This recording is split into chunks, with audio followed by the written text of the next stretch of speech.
तो अब हम लोग बात करने वाले हैं कोहेरेंट सोर्सेज के बारे में कि सोर्सेज कोहेरेंट कौन से होते हैं और कोहेरेंट सोर्सेज करने के लिए क्या क्या कंडीशन जरूरी हैं और अगर सोर्सेज आप कोहेरेंट ले रहे हो तो उनका फायदा क्या है।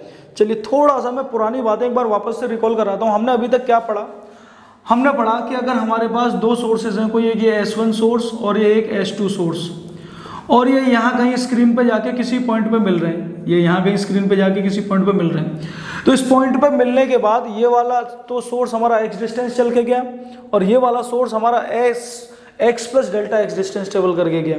यानी यहाँ पे जाने के बाद इनके फेज में कुछ डिफरेंस आ रहा था, ये हमने पढ़ाया अभी आपको। और ये फेज डिफरेंस आया किस वजह से, ये फेज डिफरेंस आया इन दोनों में पाथ डिफरेंस होने की वजह से। और अभी मैंने देखा कि यहाँ पे जब ये लाइट के सोर्सेज यहाँ पे इंटेंसिटीज मिल रही थी तो पहला केस बनना था कंस्ट्रक्टिव का और दूसरा केस बनना आपका डिस्ट्रक्टिव का। अब सवाल उठता है कंस्ट्रक्टिव और डिस्ट्रक्टिव है क्या। बिल्कुल प्रैक्टिकल भाषा में आपको समझाऊं तो कंस्ट्रक्टिव का मतलब है यहाँ पे एक ब्राइट फ्रिंज बनेगी, मतलब थोड़ी रोशनी करती हुई, ज्यादा रोशनी करेगी, ब्राइट फ्रिंज। और डिस्ट्रक्टिव के केस में बनेगी डार्क फ्रिंज। डिस्ट्रक्टिव के केस में कौन सी फ्रिंज बनेगी, डार्क फ्रिंज। कंस्ट्रक्टिव मतलब ब्राइट, कंस्ट्रक्टिव मतलब ब्राइट और डिस्ट्रक्टिव मतलब डार्क, आप ऐसे समझिए। यानी अब आपके इस स्क्रीन पे आपको फिनोमेना नोटिस होगा डार्क ब्राइट, डार्क ब्राइट, यानी कहीं पे आपको डार्क फ्रिंजेस मिलेंगी, कहीं पे आपको ब्राइट फ्रिंजेस मिलेंगी। इसका बहुत अच्छे से एक्सपेरिमेंट करेंगे अभी यंग्स डबल स्लिट एक्सपेरिमेंट में, बहुत अच्छे से करेंगे हम लोग अभी इसका एक्सपेरिमेंट। तो कंस्ट्रक्टिव मतलब आपको ब्राइट फ्रिंजेस मिलेंगी और डिस्ट्रक्टिव मतलब आपको डार्क फ्रिंजेस मिलेंगी। अगर मैं इस वाले भाई देखो सोर्स 1 और सोर्स 2, अगर इनके परपेंडिकुलर बाइसेक्टर पे एक मैं पॉइंट ले लूँ यहाँ, तो एक बात बताओ, अगर ये पॉइंट आपने कोई ले लिया P पॉइंट, P तो हमने ले लिया, इसको आप मान के चलो M पॉइंट बोल दो, तो जब इस M पॉइंट पे यहाँ से दो वेव्स ट्रेवल करेंगी तो बेटा एक बात बताओ, क्या उन दोनों वेव्स के फेज में कुछ डिफरेंस आएगा? आंसर सर बिल्कुल नहीं आएगा, क्योंकि दोनों वेव्स एक सेम डिस्टेंस ट्रेवल करके जा रही हैं। यहाँ पे जो वेव्स पहुंच रही है एक सेम डिस्टेंस ट्रेवल करके पहुंच रही है, तो दोनों के बीच में कोई फेज डिफरेंस नहीं आएगा। दैट मींस यहाँ पे आपका बिल्कुल एक ब्राइट फ्रिंज मिल रही होगी आपको, सेंट्रल ब्राइट, यहाँ पे आपको एक सेंट्रल ब्राइट फ्रिंज मिल रही होगी। इसके ऊपर भी कुछ ब्राइट फ्रिंजेस मिलेंगे और इसके नीचे भी कुछ ब्राइट फ्रिंजेस मिलेंगी। आप नोटिस करो, मैंने n की वैल्यू +-1 रखवाई थी, मैंने n की वैल्यू +-2 रखवाई थी। Plus is indicating the positive axis and negative is indicating the negative axis, ये नीचे की तरफ जाओगे, ठीक है। तो यानी हमारा कंस्ट्रक्टिव मतलब आपको ब्राइट फ्रिंजेस मिल रही है और डिस्ट्रक्टिव मतलब डार्क फ्रिंजेस मिल रही है। एक बार अभी हम अगर देखें तो कंस्ट्रक्टिव का हमारा केस क्या बना था, कंस्ट्रक्टिव का हमारा केस क्या बना था, हमारे पास फाई की वैल्यू क्या आई थी, हमारे पास फाई की वैल्यू आई थी 2n पाई, कि हमारा ये 2n पाई होना चाहिए। और सेम वे में डेल्टा एक्स हमारा क्या आ रहा था, ये आ रहा था निकल के 2n λ/2, ये आ रहा था निकल के डेल्टा एक्स, ये कंस्ट्रक्टिव के केस में। और कंस्ट्रक्टिव के केस में जो आपको बेटा इंटेंसिटी मिलेगी ना, वो इंटेंसिटी मैक्सिमम मिलेगी। तो इंटेंसिटी मैक्सिमम ये होगी √I1 + √I2 का स्क्वायर। जो आपको मैक्सिमम इंटेंसिटी मिलेगी वो ये मिलेगी √I1 + √I2 का स्क्वायर। ये कंस्ट्रक्टिव का केस था।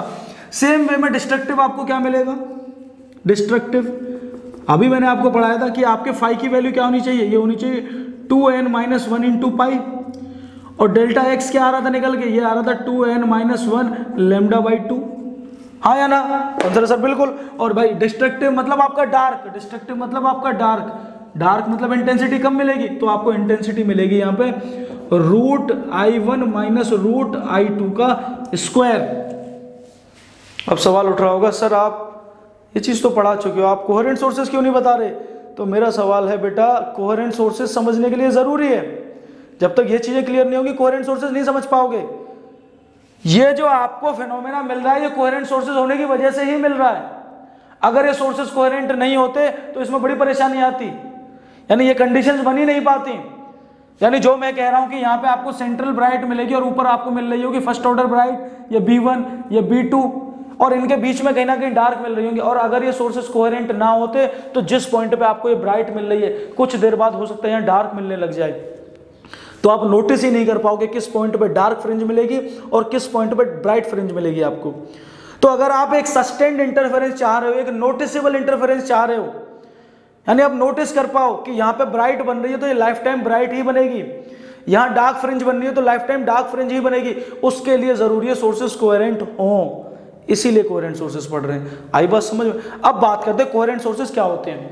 कोहेरेंट सोर्सेज आर दो सोर्सेज विच प्रोड्यूस स्टैटिक और सस्टेन्ड इंटरफेरेंस। अभी बताया स्टैटिक मतलब रुका हुआ इंटरफेरेंस, यानी यहाँ अगर आपका ब्राइट ऑर्डर बन रहा है, यहाँ मतलब किसी पॉइंट पे आपकी ब्राइट फ्रिंज बन रही है, तो 1 घंटे बाद भी ब्राइट फ्रिंज ही बने आपकी, वहां डार्क ना बन जाए, तो यानी स्टैटिक मतलब रुका हुआ, जिसे आप नोटिस कर सको। तो कोहेरेंट सोर्सेज आर दो सोर्सेज विच प्रोड्यूस स्टैटिक और sustained interference as a result of this observations can be done. और इसकी मदद से आप ऑब्जर्वेशंस नोटिस कर सकते हो, हाँ या ना, ठीक है, तो ये बात समझ आई। तो अब coherent sources, two sources are said to be coherent, दो सोर्सेज कोहेरेंट कब हो सकते हैं? तो उसके लिए पहली कंडीशन क्या, they continuously produce wave of same frequency.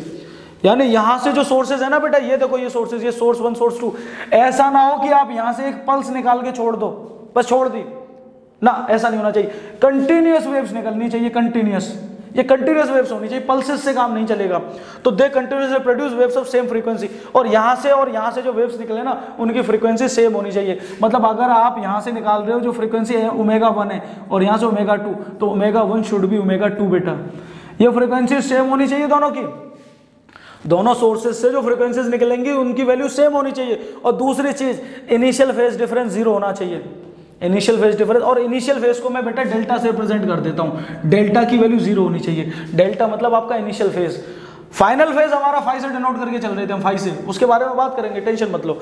लेकिन इनिशियली ये फाइनली फेज जो आ रहा था वो किसकी वजह से आ रहा था, वो पाथ डिफरेंस की वजह से आ रहा था, वो अपने आप आया, वो हमने कोशिश नहीं की। लेकिन हम अपनी तरफ से कोशिश करेंगे कि इनिशियली फेज डिफरेंस 0 दें, यानी इनिशियल फेज को हम डेल्टा बोल देंगे। अगर ये दो कंडीशंस आप फुलफिल कर रहे हो तो आपके दो सोर्सेज कोहेरेंट हो जाएंगे। अगर ये दो कंडीशंस आप फुलफिल कर रहे हो तो आपके दो सोर्सेज कोहेरेंट हो सकते हैं, हो जाएंगे। पहला कि दोनों की फ्रीक्वेंसी सेम कर दीजिए और दोनों के बीच का फेज डिफरेंस 0 कर दिए, मैंने यही लिखा है, देखो आप नोट्स में, यहां देखिए आप, they continuously produce waves of same frequency और initial phase difference should be 0। अच्छा एक और चीज, 0 अगर ना हो तो कांस्टेंट कर दो। कहोगे यार सर क्या बातें घुमा रहे हो, नहीं घुमा नहीं रहा, सच्चाई बता रहा हूं।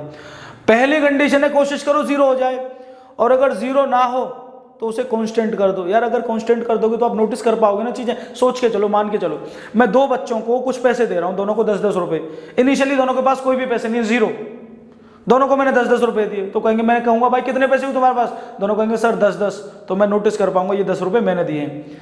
अगर मान के चलो एक के पास पहले से 10 रुपए हैं, लेकिन वो फिक्स है 10 रुपए ही हैं, अब मैं दोनों को 100 रुपए दूंगा, तो एक के पास 100 हो गए, एक के पास 110, लेकिन मैं नोटिस कर पाया ना, क्योंकि उसके पास 10 रुपए फिक्स थे पहले से। अभी वो कह देता सर मैं नहीं बता रहा मेरे पास कितने पैसे हैं, मैं तो बदलते रहूंगा, तो मैं चेक ही नहीं कर पाता, कोई दूसरा चेक ही नहीं कर पाता उसके पास कितने पैसे मेरे द्वारा दिए गए और कितने पैसे खुद के थे। वही मैं यहां बता रहा हूं, अगर वेव्स या तो दोनों के बीच का फेज डिफरेंस 0 कर दो, और दोनों के बीच का इनिशियल फेज डिफरेंस 0 नहीं कर पा रहे तो आप इनिशियल फेज डिफरेंस कांस्टेंट कर दो। कांस्टेंट का मतलब कुछ भी हो सकता है, पाई हो सकता है, 2 पाई हो सकता है, π/4 हो सकता है, π/6 हो सकता है, एनीथिंग। गला खराब है, सॉरी। चलिए अब मैं बात करता हूं, यानी पहला केस तो हो गया कि अब मैं 3 अलग अलग केसेस बना रहा हूं, आपके 3 केसेस बना रहा हूं। देखिए नोट नहीं किया था क्या यार आप लोगों ने, सॉरी अगर नोट नहीं किया तो मैं नोट्स दे दूंगा फिर आपको उसके। देखिए अब तो केस फर्स्ट है पहला, यानी केस फर्स्ट है for coherent sources, for coherent sources. पहला है या तो दोनों की ω1 और ω2 0 कर दो और इनिशियल फेज 0 कर दो, डेल्टा की वैल्यू 0, तो सोर्सेस कोहेरेंट हो जाएंगे। अगर ये नहीं करना चाहते तो दूसरी बात ये भी कर सकते हो कि ω1 और ω2, तो ये तो मस्ट है, ये तो बराबर होनी चाहिए, डेल्टा की वैल्यू बेटा कांस्टेंट कर दो, डेल्टा की वैल्यू क्या कर दो, कांस्टेंट। कांस्टेंट कुछ भी हो सकती है, एग्जांपल पाई, 2 पाई, एनीथिंग, लेकिन कांस्टेंट होनी चाहिए, कांस्टेंट होनी चाहिए, इससे भी आपके सोर्सेस कोहेरेंट हो जाएंगे। आई बात समझ में।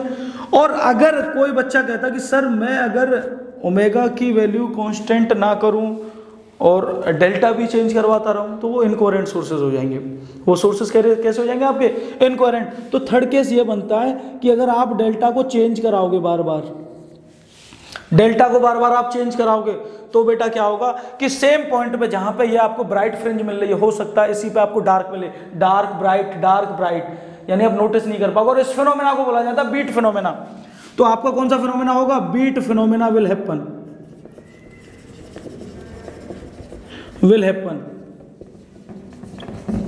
कौन सा फिनोमेना होगा आपका, बीट फिनोमेना। ये हमने पढ़ा था ना वेव्स में क्लास 11th में। तो ये हमारा बीट फिनोमेना होने लग जाएगा। यानी अगर आप डेल्टा कंटिन्यूसली चेंज करोगे तो आपका कौन सा फिनोमेना होने लगेगा, बीट फिनोमेना। तो ये है पूरा बेटा कोहेरेंट सोर्सेज के बारे में इंफॉर्मेशन, नोट कर लो, आगे बढ़ते हैं।